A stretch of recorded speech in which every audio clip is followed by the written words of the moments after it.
రాష్ట్ర ప్రభుత్వం గౌరవ ముఖ్యమంత్రి రేవంత్ రెడ్డి గారు మా పిసిసి అధ్యక్షుడు బొమ్మ మహేష్ కుమార్ గౌడ్ గారు ఎంతో ప్రతిష్టాత్మకంగా బీసీలకు న్యాయం చేయాలని గడిచిన 100 సంవత్సరాల్లో ఏ ప్రభుత్వం కూడా పట్టించుకోలేదు. గత ప్రభుత్వంలోని విధ్వంసం జరిగింది. బీసీల జీవితాలతో చెలగాటమాడిన గత ప్రభుత్వంలో ఎలాగైనా కాంగ్రెస్ పార్టీ పోరాటాలు చేసి అదేవిధంగా గౌరవ ముఖ్యమంత్రి రేవంత్ రెడ్డి గారి మేధో మదనంలో పుట్టిన ఒక మానస పుత్రిక 52% రిజర్వేషన్. ఈ రిజర్వేషన్ చెల్లదని చెప్పి ఏదైతే పిటిషన్ వేసిండో ఆ పిటిషన్ గౌరవ సుప్రీంకోర్టు కొట్టివేయడం ఈ రోజు తెలంగాణలో ఉన్న 2 కోట్ల బలైన వర్గాలు ఇలా సంబరాలు చేసుకోవడంలో ఎలాంటి అత్యశక్తి లేదు.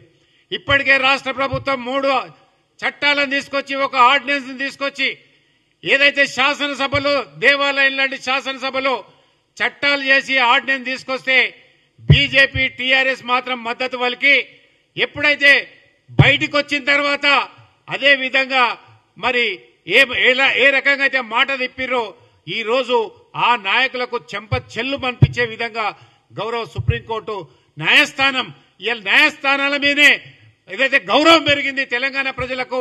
ముఖ్యంగా నా జాతి ఏదైతే బీసీ జాతి ఉందో బీసీ జాతి 56.33% ఉన్న మా బీసీ జాతికి ఇలా కోర్టు పట్ల గౌరవం పెరిగింది. ఎందుకంటే ఈ 100 సంవత్సరాల్లో జరిగిన ఏదైతే బీసీలకు అందరి దాక్షలా వస్తున్న ఈ స్థానిక సంస్థల రిజర్వేషన్లు గౌరవ ముఖ్యమంత్రి గారు రేవంత్ రెడ్డి గారి ఆలోచన ఒక గ్రామీణ స్థాయి నుంచి ఒక జెడ్పీటీసీగా శాసన మండలి సభ్యునిగా 2 పర్యాయాలు ఎమ్మెల్యేగా ఎంపీగా పిసిసి వర్కింగ్ ప్రెసిడెంట్ గా పిసిసి ప్రెసిడెంట్ గా ఇలా ముఖ్యమంత్రిగా ఏ బీసీల జీవన శైలి మీద పట్టున్న నాయకుడు కాబట్టే ఈ రోజు గౌరవ ముఖ్యమంత్రి 42% రిజర్వేషన్ తీసుకొచ్చి స్థానిక సంస్థలకు పోవడానికి సిద్ధమై ఇలా బీసీల పక్షపాతిగా ఉన్నాడు. కానీ టీఆర్ఎస్ వాళ్ళు అదేగా బీఆర్ఎస్ వాళ్ళు ఎవరో వాళ్ళ కోర్టుల ద్వారా ఇలా కోర్టుల పిటిషన్ లేపి ఆపియాలని చూస్తా ఉన్నారు. దయచేసి వాళ్ళని మరొకసారి ఈ వేదిక ద్వారా కోరుతా ఉన్నాను, మా నోటికాడి బుక్క గుంజుకుంటే మీకు రాజకీయ సమాధి కడతామనే సంగతి కూడా ఈ సందర్భంగా మనవి చేస్తా ఉన్నాను. బీసీలు లేదే ఎవరు కూడా చట్టసభలో కోరు. 52.33% ఉన్న మేము ఓట్లేస్తేనే కదా ఏ పార్టీలైనా ఎమ్మెల్యేలు గాను ఎంపీలైనా చట్టసభలకు పోయింది. ఆ చట్టసభల్లో తీర్మానం చేసిన చట్టాలను గౌరవించకుండా బినామీల పేరు మీద ఇవాళ కోర్టులలో వేసి మరి తమాషా చేస్తే చూస్తూ ఊరుకోరు.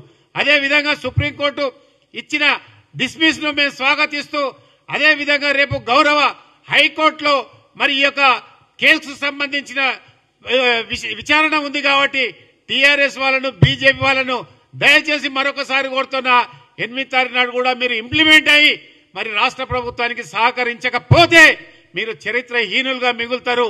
బీసీ వ్యతిరేకులారా ఖబర్దార్, మీరు ఏదైనా కోతి చేష్టలు చేసినా మరి అదే విధంగా కుక్కతోక వంకరన్నట్టుగా భారతీయ జనతా పార్టీ అదే విధంగా టీఆర్ఎస్ వాళ్ళు ఇంకో పార్టీ ఎవరు చేసినా గానీ బీసీ వ్యతిరేకులుగా మీకు ముద్ర వేస్తాము, మీకు రాజకీయ సమాధి కడతాము. మా నోటికాడి బుక్క గుంజుకోకండి. ఇప్పటికే రాజకీయ విద్య ఉద్యోగ ఉపాధి అవకాశాలలో మేము చాలా వెనుకబడి ఉన్నాము. మేము వెనుకబడిన వాళ్ళం కాము, మేము మమ్మల్ని వెనుక నెట్టేసిన వాళ్ళము. అందుకొరకే మరొకసారి నిన్న ఈరోజు మరి బీజేపీ అధ్యక్షుడు రామచంద్రరావు గారు అవగాహన లేకుండా బీసీలకు వ్యతిరేకంగా మాట్లాడుతున్నారు. రామచంద్రరావు గారు, ఈ రాష్ట్రంలో బీసీలు ఎంతమంది ఉన్నారు, ఎన్ని కులాలు ఉన్నాయి, నువ్వు అగ్రకుల అహంకారంతో మాట్లాడుతున్నావు. బీసీల మీద కాంగ్రెస్ పార్టీ చిత్తశుద్ధి మీద మాట్లాడుతున్నావు. కానీ కాంగ్రెస్ పార్టీ గాని అదేవిధంగా రేవంత్ రెడ్డి గాని బొమ్మ మహేష్ కుమార్ గారి చిత్తశుద్ధిని శంకించవలసిన అవసరం లేదు. వాళ్ళు నికాసైన కాంగ్రెస్ వాదులుగా బీసీల కోసము చట్టసభ బయట కూడా వాళ్ళ యొక్క పోరాటం చేస్తూ ఈ రోజు మరి హైకోర్టు మరొకసారి నేను అభినందిస్తూ అదేవిధంగా హైకోర్టులో కూడా మరి మాకు న్యాయం జరిగే తీర్పు వస్తానే ఆశాభావాన్ని వెల్లబుచ్చుతా ఉన్నా.